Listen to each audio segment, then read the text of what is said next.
Good morning, everyone. And you have arrived at the Awakened Mother podcast. I'm Reverend Wendy Silvers, and we are here together for weekly, uncensored, raw, honest, unfiltered dialogues with awakened moms, spiritual leaders, teachers, experts, and professionals, all in service to the upliftment and the empowerment of moms and children worldwide. And this morning, I am just so thrilled because I have one of my teachers, Colby Rebel, who is a worldwide psychic medium, is with us here today. And Colby Rebel is a certified master spiritual teacher with LWISSD, which is Lisa Williams Institute for Spiritual Development. And she is Colby, that is a 3-time #1 best-selling author for Leap of Faith, Psychic Senses, and Coffee with Colby. She is the host of the popular podcast, The Colby Rebel Show. Colby teaches and works as a professional psychic medium in Los Angeles, California, where she owns and operates the Colby Rebel Spirit Center. Colby has been a guest on several TV programs demonstrating her gift of spirit, as well as traveling internationally to teach and demonstrate the power of spirit. And I know her to be such a warm, heart-centered, generous teacher. I have learned so much from her, and she has been so generous towards me and my daughter.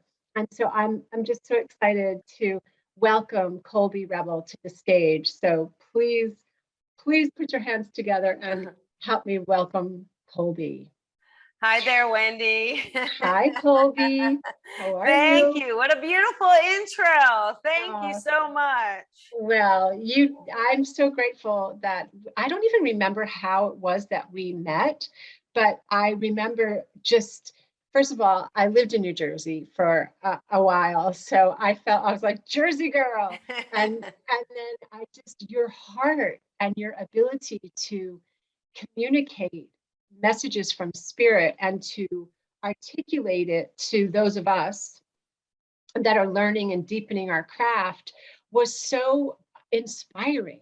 And I would love for you to share a little bit with the audience about how you were awakened, what your journey has been, and where you are right now. Oh, thank you so much. Yeah, again, everyone's journey may sound similar or they could be a little different, right? Our awakening is our unique experience. For me, I was always really connecting to spirit and doing psychic work. I think just unbeknownst to me that's what we call it.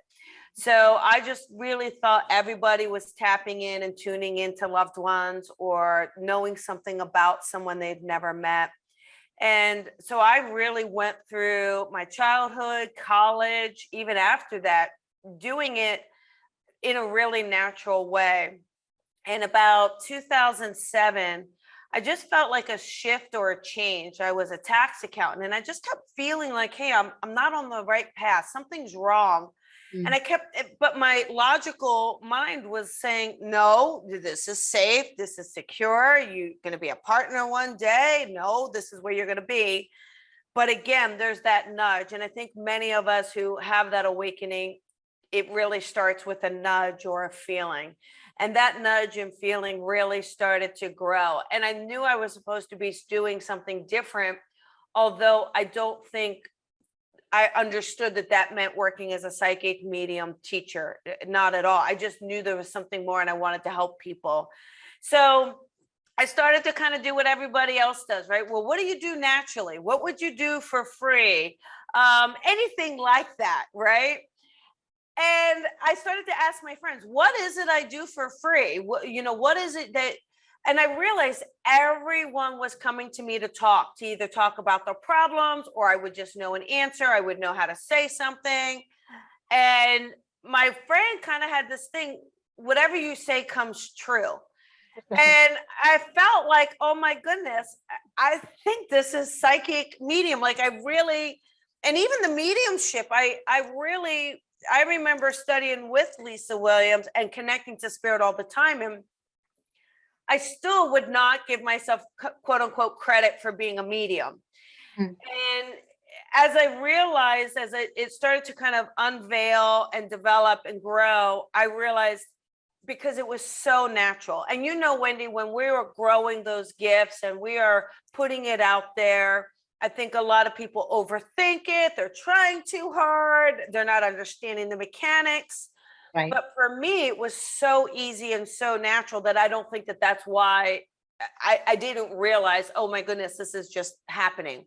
So I just started to embrace it and literally trained, but became a professional extremely quickly. And it just, you know, again, I'm a big believer that when we find our life purpose, the universe opens up and guides us even further and creates these wonderful opportunities. So it's been almost 10 years now that I started this, which is so crazy. And I feel very, very, very fortunate to still be able to do this. I do remember one time saying to Spirit, if I am not meant to do this, pull me out. I'm going to stop stopping myself. And thank goodness they still have me in it. And I love it. And I love teaching. I love helping people. I love helping people explore and grow their gifts and helping people find their superpower, so to speak. You do it so well, and you exude such love. It's one of the, one of the qualities, the many qualities that I just took me to want to study with you, is because you have this access to love and this ability to communicate. And when we were in class, you would say, this is about service. This is about serving spirit. And if if this isn't right for you, then this isn't right for you. Yeah, absolutely. It really is. I think so many people get a little distracted by how good are they, or are they going to be worthy, or people going to want to come to them? Are they going to be successful? And of course, obviously we all want to be successful, but when you reframe your thought to be a pure servant to spirit and listen to spirit as to how they want you to work for them and to serve them, then I feel as if it opens up and becomes so much easier. We don't have to overthink it. It's just about coming from that very, very pure place of, if I am here to serve, allow me to serve. Mm-hmm. So I'm going to start with basics. I'm going to roll it all the way back. Okay. So is everybody psychic? Is everybody a medium? I believe everybody is on both. Again, how many times do we hear people say you're born a medium? Not everyone's a medium. I disagree. We are all psychic and intuitive and mediums. We all have the ability to understand those signs and symbols from our loved ones in spirit. Now, I do feel as if spirit chooses ambassadors to be of service to others. I do understand that to be true. And I do understand that there's different modalities within that as well. And so I do believe that some people are meant to do this as a calling, and some people are meant to do it for their own soul search, for their own soul self-love, for the connection to their own loved ones. So it just depends on what your calling in is, and whether or not spirit has chosen you to be an ambassador on behalf of spirit for the purpose of healing, hope, and closure for others. And how does one know that? I definitely feel that one knows that from the continuous nudge from spirit. There's a nudge. I wish I could really explain it in different terms, but I can't. To me, it's always a nudge in my side. I just feel a nudge in my side. No, go for this. No, try that. I do remember, one time I was not teaching. I had no intentions of teaching. Just was not on my radar. And I remember leaving one of the circles and Lisa Williams pulling me aside, telling me the master teacher application was due that night or the next day. And I thought, okay, I'm not doing that. And she's like, you are doing it. And it was a brutal 9 months. Back then, too, that whole program was much more involved, I think, than that the program is today. The program, I think, is a little, I don't want to say easier, it's just a different format than it was back then. But it was brutal. And I kept thinking, what am I doing? I don't want to do this.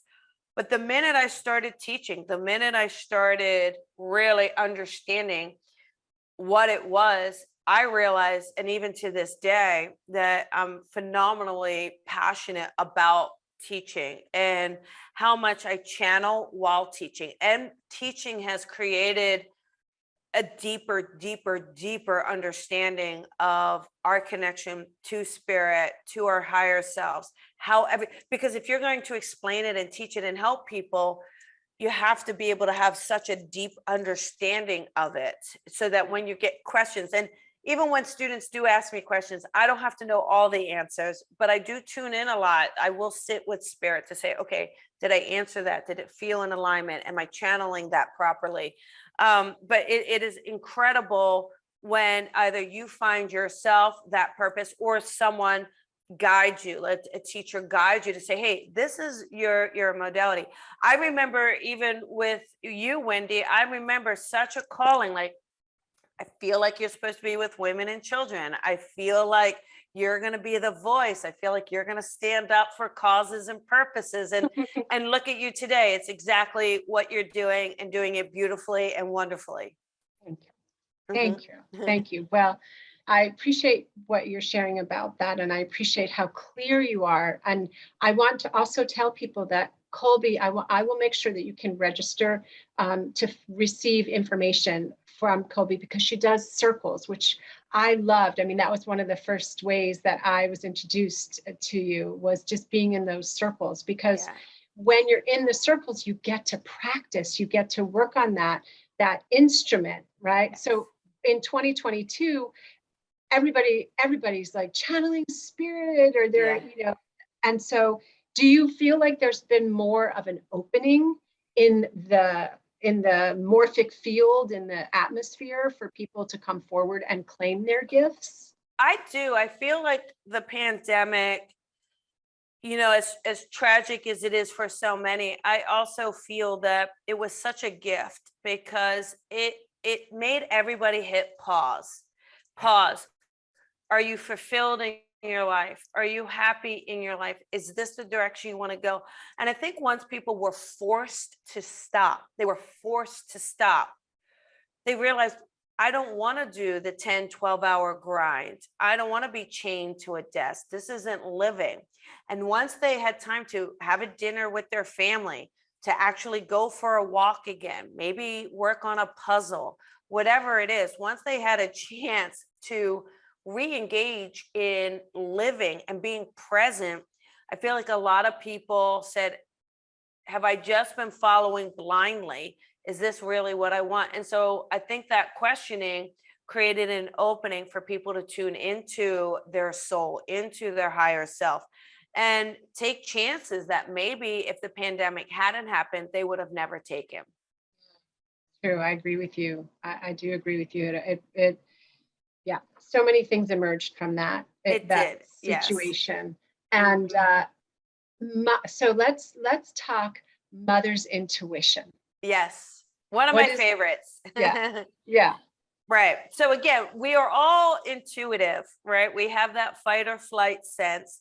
I do believe, unfortunately, some people allow it to be dulled because of the lack of presentness, right? The lack of expanding awareness. They're into the grind, or into the meeting deadlines, or their to-do list, or running around and not slowing down. But everyone has the ability to really sharpen and tune into their intuition. Mothers, I firmly believe the umbilical cord, and I will say, I am not a mother. I do not have children. So except for my students. But the umbilical cord is, the soul comes into the body. It chooses the woman and it chooses its family.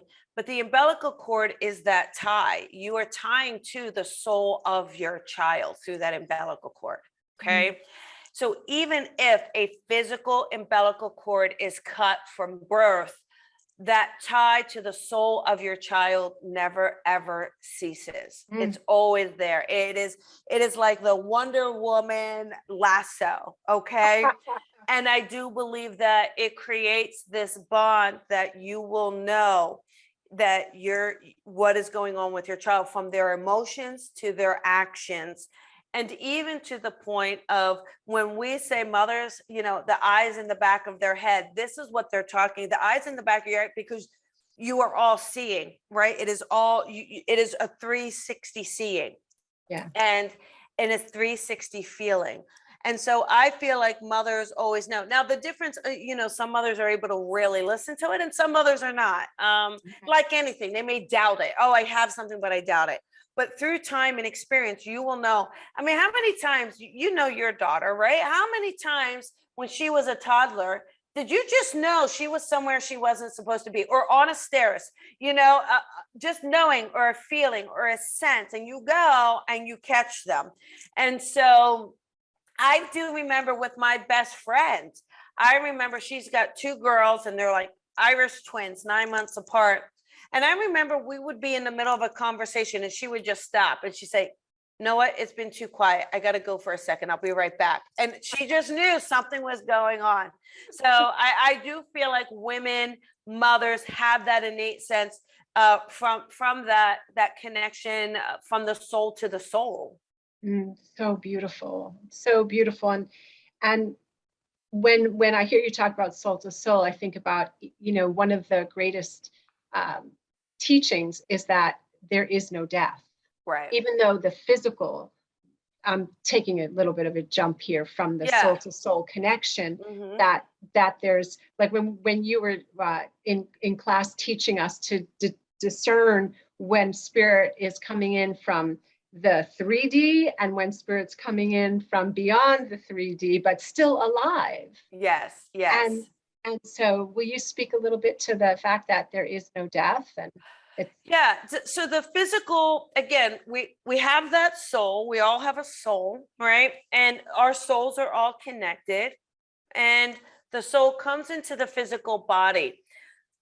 So the physical body is the anchor. The physical body is what keeps you in the physical world. It is your anchor.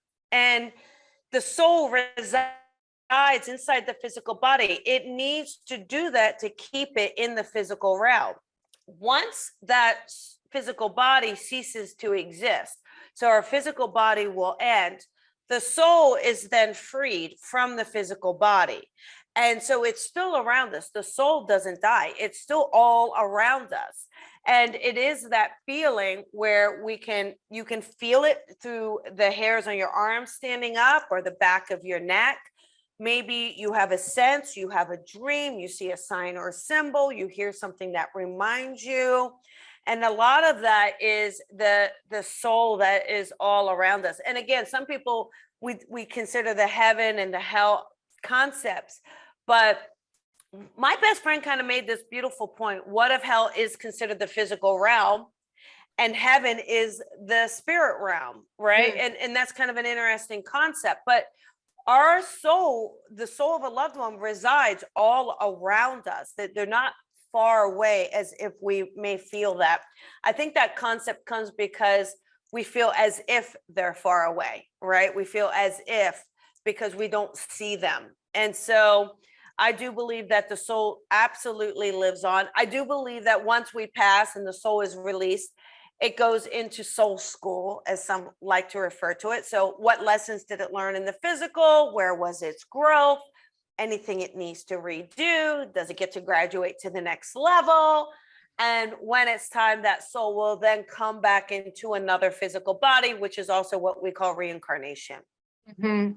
And that's always been such an interesting topic, right? The reincarnation. How long does a soul take before it decides to enter another body? And what happens to the soul of your ancestors or your parents if they're then going to reincarnate? Do you reconnect with that soul?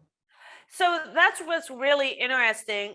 And again, everyone has different views or opinions, but what can be proven at this point, right? Right. So we can only have that connection of our own understanding. I don't believe that we reincarnate immediately, just the same as we have a physical life experience. And that experience could be a variance of years as long as we're on the physical. go plan it. You have life lessons, right? So I think once you get your life lessons done, you get to graduate and transcend. So for some people, that's why they're young when they pass, or some people, that's why they're much older. It just depends on what lessons you were given for this particular life and what was it that you needed to experience. Then you transcend, we transition. And in the soul, I think soul time is much quicker, right? It's almost the idea of 1 human year is 7 dog years, right? I think no time or space for soul. Like, so I believe that, it could take all of our history, our immediate, from your parents, your grandparents, great, that lineage will pass away before, I believe, for the most part, we reincarnate. But for soul, for spirit, that's probably a blink of an eye. That's not as if for us, maybe it's 100 years. For soul, it's not going to feel like it's like that. It's going to be like space, where it's a blink of an eye. So that's my particular take on it. I don't believe, say, if your father passes away, they come back as your son. I don't believe that, because I believe our loved ones are there to guide us and help us from the other side. So I believe that if you have a son or a child that is either acting like that grandparent or mentioning that grandparent, then I do believe that that grandparent is actually talking to that child from the other side, and that's where they're getting the information. But what's also interesting, Wendy, is we see many stories, and I do believe this. We see many stories where a child will be born, and at a young age, they're talking about their past life, and they know the details they should not know, that it wouldn't be reasonable for them to know. I believe that to be true. I believe that these children coming in absolutely are remembering a past life without a doubt. Mhm. And what is that phenomenon? I'm not really sure, but somehow, some way, something wasn't completely closed off and brought in. Somehow there's like a blip in the system. Do you know what I mean? It's a blip, but I do believe that. And I think if someone has that experience, to document as much as you can while that child is young, because odds are they will start to forget it as the more they're experiencing this physical life. Oh, I love everything that you just said about the reincarnation and the time span of coming back, and then the souls. I can remember when Joy May was a baby. First of all, she chose her name. Yes. Secondly, when she was little, I would constantly check in with her, and I would say, so is this what you thought it would be like? Do you remember anything from where you were before? And I remember one time she said that she looked down and she saw her dad and me in the gym, and she went, them. And I thought, okay, all right, well, we'll go with that. Yeah. It's just, but that I do think that kids come in fresh, and it is always fascinating when a child talks about their past life. And I'm sure you were like that. I know I had this wisdom, or access to this wisdom, as a child and young adult that I had no training in. I just would make these statements, and you were talking to, was it a deceased grandparent? When you were little? My grandfather. Yes, Right. Absolutely. Yes. Yeah. Yes. Yeah.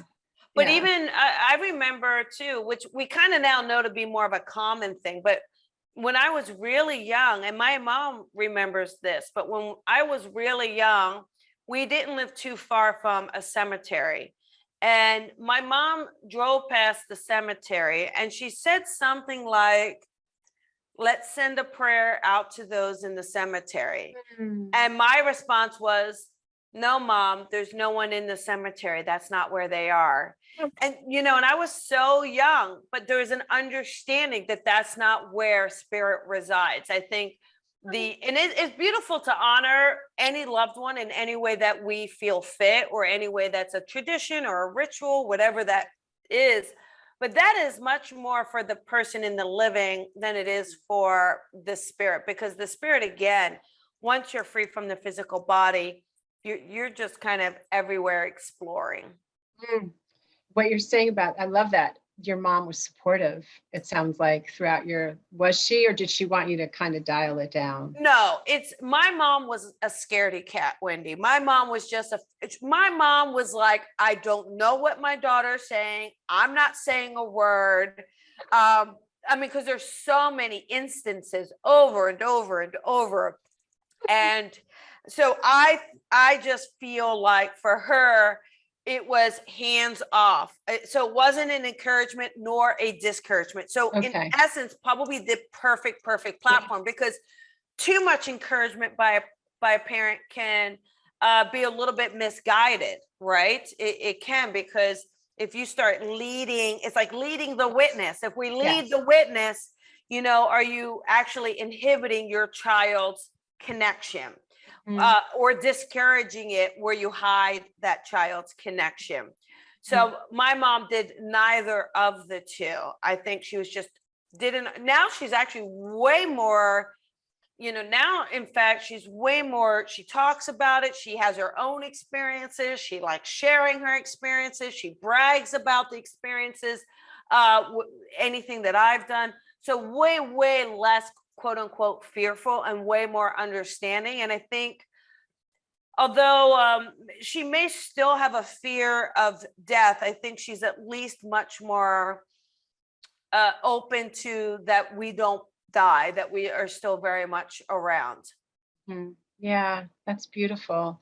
Well, to me, you're a trailblazer. You are. I mean, I used to, when you moved from where you were holding circles in the beautiful place behind your home, to the center, I just thought, oh my gosh, this woman is my heroine. I want to just be with her and trail her and shadow her, because you've had your own center in the middle of the pandemic. You held your space, and you just continued to grow and expand and reach more people. It was really incredible, because it was, well, every step of the way, though, I listened to spirit and am guided by spirit. So what was so crazy back before that first house, so I was again in my tax accounting job, and I had an apartment, and spirit was, it's time to move. It's time to move so that you could have a little space to do some work. But I knew I was leaving my job. And so it was so crazy, because I went and looked at this house. My best friend happened to be in town. And like you said, it had a studio in the back, and it was way more than the rent I was paying. So I was thinking, how am I going to do this? How am I going to make this transition, leave my job? Like, spirit, like, what the heck? And there was so many couples looking at the house, and here I was, a single female, but the husband and wife gave me the lease, and my best friend was like, it's going to be okay. And I don't know how, but it did. It worked out, where I started having classes there. I started having readings there. And over 3 years, it grew so much. And again, this is a residential house, so it was getting too busy. And so I went and worked in Florida. I walked in through the front, and I loved this house. I loved the backyard, as you remember, Wendy. Beautiful little, and the sound of birds and squirrels, and it was just incredible. And I moved. I got home from Miami, walked in the front door, and I heard spirit say, "This is not your home anymore." And I thought, oh, no. No. First of all, it's 2 a.m. We're not having this conversation. I'm not going anywhere until I know why. And I just proceeded to water the plants to then go to bed. And it took, I think, a day. And I woke up to hearing, because you can't grow here anymore. And that literally, that was it. That morning, I went on Craigslist. And the first place I saw, and spirit was like, that's the place. So I called my best friend, and I said, I think I found the place. I drove there, it's the center now. I drove in front, and I just felt like this was it. The problem is, it was being subleased by another lady, and it was not a great circumstance. That didn't feel right. And I remember that the owner wasn't getting back to us, and And I just remember thinking, how could I have been wrong about that? I remember specifically saying, boy, I really felt like Spirit said this was the place. How could I have been wrong about that? And I just was really like, well, okay, we will see. It was 3 days later, the lady reaches out saying she just decided to turn in her keys to the owner. She didn't want to deal with it anymore. She was done with it. And the owner then reached out to me and said, are you still interested in the place? So, for anyone out there, when something feels like it's not quite working out, that doesn't mean you're supposed to give up. That doesn't mean just because you're working for Spirit or following your path or listening to your intuition, that doesn't mean there's not going to be bumps in the road or growth that needs to be happen. Because sometimes it's showing you how badly do you want something, or are you willing to kind of fight for something? So I think to that point, you're right. I've had it through the pandemic, but the pandemic forced me to go more online, which then opened up to a whole new group of audience and people and connections. And it's been incredible and has allowed me to travel more to the mountains and to snow. And so it's just been a beautiful experience all around. That's wonderful. That's so inspiring. So the message, one of the takeaways is to listen, to Yes. really cultivate, and in your process of cultivating hearing Spirit, what is your practice? So really, it's in a way I disconnect from a lot of TV. I mean, I almost rarely watch TV, and if I do, it's a documentary. So I really disconnect and not too much on social media. I'm not one to kind of go through all the videos and such. I just really sit in silence. I do a lot of physical activity. So just a lot in nature, a lot of connection that way. And I just sit with that silence. And when I want clarity on a question or an issue, I just send that thought out. I just send that thought out, and then I tune into the impressions I have, the impressions I receive. And opening up your senses, really awakening your senses, I believe is the absolute key to connection. The more your clairvoyance, clairaudience, claircognizance, clairsentience, these are our senses that allow us to receive the information. The more we open those up and awaken those, is really powerful. So again, when you have the awakened mother, it is really, when we talk about mother's intuition, a mother's senses are absolutely awakened at all time. So the awakened mother really is the perfect name for the podcast. Thank you. Thank you. Thank you. Yeah. Well, I love one of the exercises when I was going through studies with you was how you would instruct us to spend a day Yes. on each of the clairs. And I remember just feeling, I felt like I wanted to just bathe in that. Yes. And because riding in the car instead of being bombarded with a podcast or music, and I would hear you in my head saying, so just ride in the car by yourself, or walk in. And when we would walk into the Clairsentience, which I feel like I have a lot of. Yes. And I would walk, you would say, go into a shopping mall or go into a space first when it's really early in the morning and then later. And it was just the way that you lead your students, me included, through this process of awakening and staying awakened is so profound. And I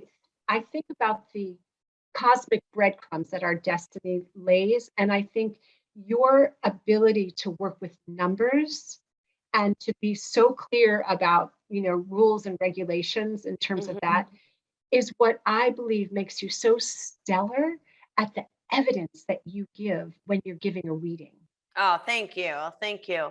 Well, for me, it's very much, I want things to be validated or proven as much as we can. Yeah. So I've never been one of the woo-woo light workers. I've never been one, because I want evidence. I want logic. I want to have an understanding. And so I believe it is bringing, and also that connection of bringing a spirit forward and to bring who they are into the physical again as much as we possibly can, even with our own restraints. And so I think that's how we honor spirit.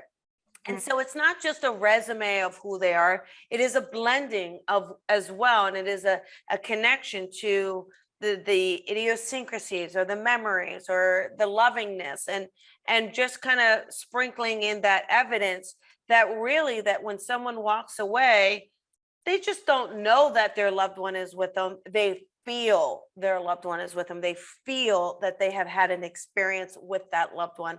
And that I feel then we have done service to spirit in that way. Oh, Colby, that's so beautiful. Yes. I love watching you blend with spirit. Thank I you. I remember that one time that I did the demonstration. That was it was so nerve-wracking and exciting at the same time. So I want to also mention your books because I love them. Thank And you. I love how precise and specific and descriptive you were in both of them. About your gift and building your business, Yeah. and staying connected to spirit. 3 books. I said 2, but your 3 books. Yeah. Yeah. Thank you. Yeah. Each of the books has a different purpose. And they weren't a conscious decision. Oh, I should write a book. It was a feeling from spirit. You're going to write a book. Yeah. And I wasn't really sure what they would be about. And I didn't understand. What's actually kind of interesting, right before building your how to build your spiritual business, what's so interesting about that, when I wrote that book, I remember walking around my neighborhood because I could feel the book coming, but I didn't know. So I had 3 ideas, or 3. One was about spiritual business, one was about your spiritual gifts, and one was like channeled messages. And so I walked around and I was talking to another friend of mine, and she said something like, where do you feel calling to help people the most? And then that was it. And I wanted to write that book as soon as I retired from accounting so that I had as much of the information retained as possible. And so I wrote that one first, and I wrote it in 3 months, and it just channeled out and channeled out and channeled out. And then I was done. And then we had the psychic senses, how to build and develop your gifts. And again, channeled it out, wrote it out. And then the third one was Coffee with Colby, which are really just fun, inspired messages, right, from spirit. Yeah. So it's kind of interesting. All those years ago, the 3 ideas I had really became 3 physical books. And I can feel spirit saying there's another one, even though I don't know what it is yet. So I feel like, and that's always, it's like you're on call. It's like, okay, I'm on call. Like, what's it going to be? I don't know. Because writing a book is a lot of effort. It's a lot of effort, a lot of energy, but it is so incredibly rewarding as well. That is good to hear. Yes. That is good to hear. So I thank you for that. Yes, of course. So I'm going to make sure that everyone has a way to reach you. And I know you're doing some more spirit circles. Are yes. You're just in the process of ending some and starting new, or where are you in the process? So the circles, we have a beginners and an advanced, and they start next week. So they start next Tuesday and next Wednesday. So, and people can find them on my website, colbyrebel.com. You can go there and look for one of the development circles and register for it. And they run in 4-week increments, and they're a lot of fun, a lot of activity. We work through a lot. There's also a mediumship master class happening at the end of May. So if someone's really looking for an advanced workshop, it's a 1-night workshop, they're more than welcome to register and sign up for that as well. Ooh. Yes. That sounds great. Yeah, absolutely. It's going to be fun. Yeah. Well, I know I love being around you, and I will continue to study with you and watch you and observe you, and just, continue to be over here going, yay, Colby. And I love how you do your weekly live coffee podcasts. I mean, you used to do every morning, but now you're doing it do you still do the morning ones, or mostly in the afternoon? I do a morning once a week. So I do a morning once a week, and then I do the Colby Rebel Show every Thursday evening. Yeah. So you can call in, all of you that are listening, you can call in, and Colby will ask, if you're able to get your question seen, Colby will answer your question. So I Yes. encourage you to show up and to Yes. follow Colby Rebel. Thank you very much. Thank you. Yes, absolutely. Thank you for being here. I would love to have you back. I just really appreciate you so much, Colby. Thank you. Oh, absolutely. Thank you, Wendy, and congrats. And what a wonderful time it was just having a chat with you here today. So thank you. And thank you for all that you're doing to help spread the word, help spread the connection, and help awaken mothers all around the world. Thank you. Thank you. Yes. Thank you so much. All right, everyone. So I will make sure that you are able to connect with Colby Rebel. You'll have all of her details, and I highly encourage you follow up on that. And stay tuned for the next episode of The Awakened Mother. And until we meet next time, please remember that you are powerful beyond description, loved beyond measure, and a force for good in the world. So go forth and spread your magic. Peace and many blessings.